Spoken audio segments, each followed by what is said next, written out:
Hi good evening friends. इस video में हम लोग कुछ मिडवाइफरी के क्वेश्चंस को डिस्कस करेंगे जो कि प्रीवियस ईयर्स में पूछे गए हैं और आगे के एग्जामिनेशन में भी इनके रिपीटेशन होने की ज़्यादा चांसेस हैं। तो चलिए स्टार्ट करते हैं कुछ क्वेश्चंस को। क्वेश्चन नंबर 568 है, secretion from mother's breast following delivery. Delivery के बाद जो ब्रेस्ट मिल्क फर्स्ट फॉल जो सिक्रेट होता है उसको हम लोग क्या कहते हैं।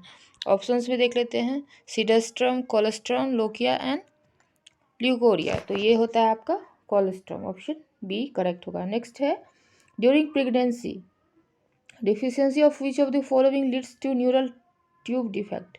न्यूरल ट्यूब डिफेक्ट्स क्यों होता है ड्यूरिंग प्रेगनेंसी? फर्स्ट ऑप्शन है फॉलिक एसिड, सेकेंड ऑप्शन है आयरन, थर्ड ऑप्शन है कैल्शियम और डी है जिंक। ये किसकी वजह से होता है? अगर फॉलिक एसिड की कमी हो जाए तो न्यूरल ट्यूब डिफेक्ट्स जो है प्रेगनेंसी में बच्चे को हो सकता है। नेक्स्ट है, during which stage of labour placenta is delivered. किस स्टेज में प्लासेंटा का प्लासेंटा जो है वो डिलीवर्ड होता है? फर्स्ट है स्टेज 1, स्टेज 2, स्टेज 3, स्टेज 4। तो ये डिलीवर्ड होता है आपका थर्ड स्टेज में। ठीक है, सारे स्टेजेस को देख लेना है लेबर के। After delivery which of the following medicine can be use to suppress lactation. अब आफ्टर डिलीवरी अगर लैक्टेशन को सप्रेस करना है तो कौन सा मेडिसिन यूज़ किया जा सकता है? फर्स्ट है एस्ट्रोजन प्रोजेस्टेरोन, सेकेंड है टेस्टेरोन, सी है ब्रोमोक्रिप्टन एंड डी है ऑल ऑफ द एबव। तो इसके लिए हम लोग कौन सा ड्रग यूज़ कर सकते हैं? सारे ड्रग्स को यूज़ किया जा सकता है लैक्टेशन को सप्रेस करने के लिए। नेक्स्ट क्वेश्चन देखते हैं, 572 है, pap smear is used for screening of which of the following. Pap smear जो टेस्ट होता है वो किसके स्क्रीनिंग के लिए होता है? फर्स्ट ऑप्शन है ovarian cancer, endometrial cancer, cervical cancer and breast cancer. तो ये होता है आपका सर्वाइकल कैंसर के स्क्रीनिंग के लिए। नेक्स्ट है, partograph was first devised by. Partograph सबसे पहले किसके द्वारा खोजा गया था? फर्स्ट ऑप्शन है R.H. फिलिपोटर, सेकेंड है doctor A.L. Mudaliar, doctor William Shaw, doctor Shirodkar. तो ये खोजा गया था आपका डॉक्टर R.H. फिलिपोटर के द्वारा। नेक्स्ट क्वेश्चन देखते हैं, 574 जो है, which abdominal grip is use to assess the descent of head in a pregnant women. अब हेड का डिसेंट हो रहा है प्रेग्नेंट वुमेन में तो कौन से एब्डोमिनल ग्रिप से हम लोग इसको एसेस कर सकते हैं? फर्स्ट है फंडल, सेकेंड है लेटरल, पेल्विक 1, पेल्विक 2। तो डिसेंट ऑफ हेड जो है हम लोग एसेस करते हैं वो करते हैं पेल्विक 2 ग्रिप से। तो ऑप्शन डी जो होगा वो करेक्ट होगा। नेक्स्ट है, movement of the baby felt by mother are known as. जो फर्स्ट ऑफ ऑल जो मदर जो मूवमेंट बेबी का फील करती है उसको क्या कहा जाता है? फर्स्ट है लाइटनिंग, सेकेंड है इंगेजमेंट, थर्ड है क्विकनिंग और डी है बेलॉटमेंट। तो ये कहलाता है आपका quickening, option C. Next question 576 देखते हैं, bed rest is essential in pre eclampsia since it. Bed rest क्यों जरूरी है प्री एक्लेम्सिया में? फर्स्ट ऑप्शन है प्रिवेंट्स एक्लेम्सिया, सेकेंड है mobilises tissue fluid thereby lowering blood pressure, improves blood circulation and decreases edema, prevents premature labor। तो ये हो जाएगा आपका, ये क्या करता है बेड रेस्ट होने से? इम्प्रूव होता है ब्लड सर्कुलेशन और डिक्रीज होता है एडिमा, ऑप्शन सी। नेक्स्ट जो क्वेश्चन देखते हैं वो है, about 25% of the maternal deaths are due to. 25% जो डेथ होते हैं मैटरनल डेथ्स वो क्यों होते हैं? फर्स्ट ऑप्शन है इन्फेक्शन, सेकेंड है ऑब्स्टेट्रिक हेमरेज, अनसेफ एबॉर्शन या एक्लेम्सिया। तो सबसे ज़्यादा जो डेथ होता है वो होता है ऑब्स्टेट्रिक हेमरेज की वजह से। नेक्स्ट क्वेश्चन है, the most difficult time to control diabetes during maternity cycle. कौन से स्टेज में जो है डायबिटीज़ को कंट्रोल करना बहुत मुश्किल होता है? फर्स्ट है first trimester, last trimester, labour and delivery and puerperium. तो सबसे जो डिफिकल्ट जो टाइम है वो है लेबर और डिलीवरी के टाइम। डायबिटीज़ को कंट्रोल करना थोड़ा मुश्किल हो जाता है। नेक्स्ट क्वेश्चन देख लेते हैं, one of the hazards during induction of Pitocin is. अब पिटोसिन से अगर इंडक्शन करते हैं लेबर का तो इसका क्या नुकसान हो सकता है? फर्स्ट है elevation in blood pressure, second infection, rupture of uterus और अर्ली रप्चर ऑफ मेम्ब्रेन। इसके क्या हो सकता है आपका? Rupture of uterus. नेक्स्ट है bleeding up to 24 hours of delivery is considered as postmortem haemorrhage. 24 hour अगर होता है डिलीवरी के बाद, तो कब इसको पोस्टमार्टम हेमरेज के रूप में हम लोग कंसीडर करेंगे। तो देख लेते हैं क्या क्या ऑप्शन है। अगर ब्लड लॉस है more than 500 ml, blood loss is more than 700 ml, when blood is more than 100 ml, या when blood loss is more than 200 ml। तो ये कब कंसीडर होता है, जब ब्लड लॉस होता है more than 500 ml। Okay, next question देखते हैं। नेक्स्ट है which is the most common and ideal pelvis. जो आइडियल पेल्विस होता है उसका वो कौन सा है, एंड्रॉयड, गायनेकॉइड, प्लेटिप्लॉइड, एंथ्रोपॉइड। तो सबसे जो आइडियल है वो है आपको gynaecoid,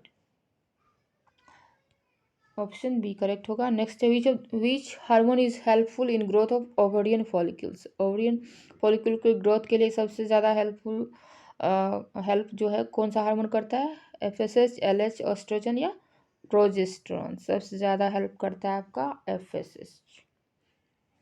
golden colour of amniotic fluid is seen in. Golden colour amniotic fluid का किसमें देखा जाएगा, RS incompatibility, fetal distress, post maturity या इंट्रायूटेरिन डेथ।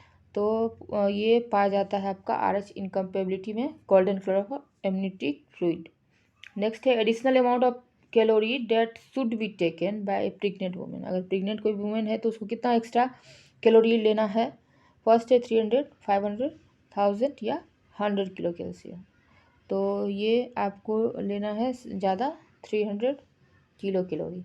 नेक्स्ट है in the following which is highest diameter of pelvis. सबसे ज़्यादा जो diameter होता है कौन से पेल्विस का होता है। फर्स्ट ऑप्शन है anterior, posterior, lateral, oblique, all are equal. तो सबसे ज़्यादा जो डायमीटर होता है वो होता है आपका एंटीरियर पोस्टीरियर पेल्विस का, ठीक है। नेक्स्ट है movement of foetus felt by pregnant women at 80 to 20 weeks of pregnancy is known as. 80 to 20 week में जो मूवमेंट ऑफ फीटस होता है उसको हम लोग क्या कहते हैं, ये कहलाता है आपका क्विकनिंग, ठीक है। नेक्स्ट है what do you mean by oligohydramnios. Oligohydramnios किसे कहेंगे, जब अमाउंट ऑफ एमनियोटिक फ्लूइड जो है लेस देन 200 ml होगा, या लेस देन 500 ml, 2000 ml या 1200 ml होगा।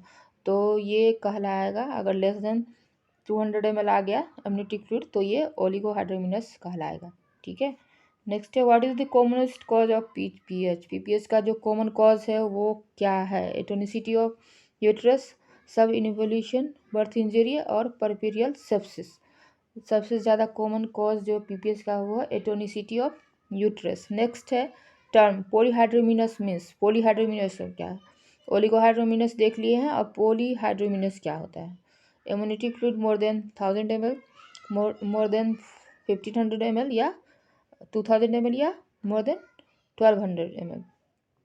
तो ये हो जाएगा आपका मोर देन 2000 ml अगर इम्यूनिटी फ्लूइड है तो ये कहलाएगा पॉलीहाइड्रोमिनस, और लेस देन 200 ml था तो वो कहला रहा था ओलिगोहाइड्रोमिनस, ठीक है। Total weight gain during pregnancy. Total weight gain कितना होता है प्रेगनेंसी में, 6 kg, 8 kg, 11 kg या 14 kg। 11 kg होता है, 11 to 13 kg, यहाँ पे 11 kg है तो हम लोग इसको ही सही मानेंगे, ठीक है। नेक्स्ट क्वेश्चन है management of partial placenta previa includes. अगर पार्शियल प्लासेंटा प्रीविया है तो क्या करना होगा मैनेजमेंट के लिए। फर्स्ट है सिजेरियन सेक्शन, बी है BT, DNC या कंप्लीट रेस्ट। इस कंडीशन में आपको जो करना है वो कंप्लीट रेस्ट लेना है। नेक्स्ट है in the following which vaccine is given to a pregnant lady. कौन सा वैक्सीन दिया जाता है प्रेग्नेंट लेडी को, मीजल्स, BCG, टेटनस, DPT। तो प्रेगनेंसी में सिर्फ हम लोग टेटनस लेते हैं, लाइव वैक्सीन का जो है वो नहीं दिया जाता है प्रेग्नेंट वुमेन्स को, इस पर ध्यान देंगे। फर्स्ट है प्राइमरी, अगला क्वेश्चन है primary feature of cervical cancer includes. Cervical cancer का जो प्राइमरी फीचर क्या है, पोलियूरिया, इरेगुलर मेंस्ट्रुएशन, एनोरेक्सिया या हेड। सबसे कॉमन जो फीचर मिलेगा वो मिलेगा आपका इरेगुलर मेंस्ट्रुएशन। इरेगुलर मेंस्ट्रुएशन अगर है तो आप समझ जाइए कि ये आपका सर्वाइकल कैंसर होने का चांसेस हैं आप में। नेक्स्ट है total number of antenatal visit bye pregnant lady should be at least. कितना कम से कम एंटीनेटल विजिट करना है किसी प्रेग्नेंट वुमेन को, ये सभी लोगों को आई थिंक पता होगा कितना विजिट करना है, total 3 visits. Okay, next commonest complication of IUD insertion. अगर किसी को इंट्रायूटेरिन डिवाइस लगाया जाता है तो उसका सबसे ज़्यादा कॉम्प्लिकेशन क्या है? पेन, ब्लीडिंग, परफोरेशन या इक्टोपिक प्रेगनेंसी। तो क्या होता है? ब्लीडिंग जो है कॉमनली देखा जाता है। नेक्स्ट है फर्टिलाइजेशन अकर्स इन। फर्टिलाइजेशन कहाँ होता है? Uterus, fallopian tube, pelvis, vagina. तो ये आपका होता है फेलोपियन ट्यूब में। नेक्स्ट क्वेश्चन देखते हैं। First of all heart sound can be assessed. सबसे पहले हार्ट साउंड कब असेस किया जा सकता है? Between 2 to 3 weeks, between 8 to 10 weeks, between 10 to 12 weeks, between 16 to 18 weeks. तो सबसे पहले जो हार्ट साउंड है वो असेस कर सकते हैं हम लोग 8 to 10 वीक्स में।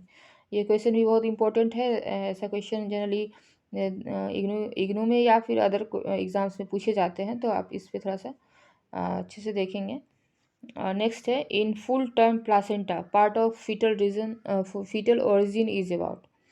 अगर फुल टर्म प्लासेंटा है तो उसमें फीटल ओरिजिन कितना परसेंटेज का होगा? 10%, 20%, 30% या 80%? तो 80% जो है वो फीटल ओरिजिन ही होता है प्लासेंटा में, ठीक है। नेक्स्ट है in following which is the main cause of PID. PID का मेन कॉज क्या है? जो इन्फेक्शन होता है तो उसका क्या रीज़न है? एब्रिप्टो placenta, placental previa, ectopic pregnancy या पीपीएच। पीपीएच की वजह से जो है पीआईडी हो सकता है, पेल्विक इन्फेक्शन, ठीक है। नेक्स्ट है differentiate clinical feature of eclampsia from pre eclampsia.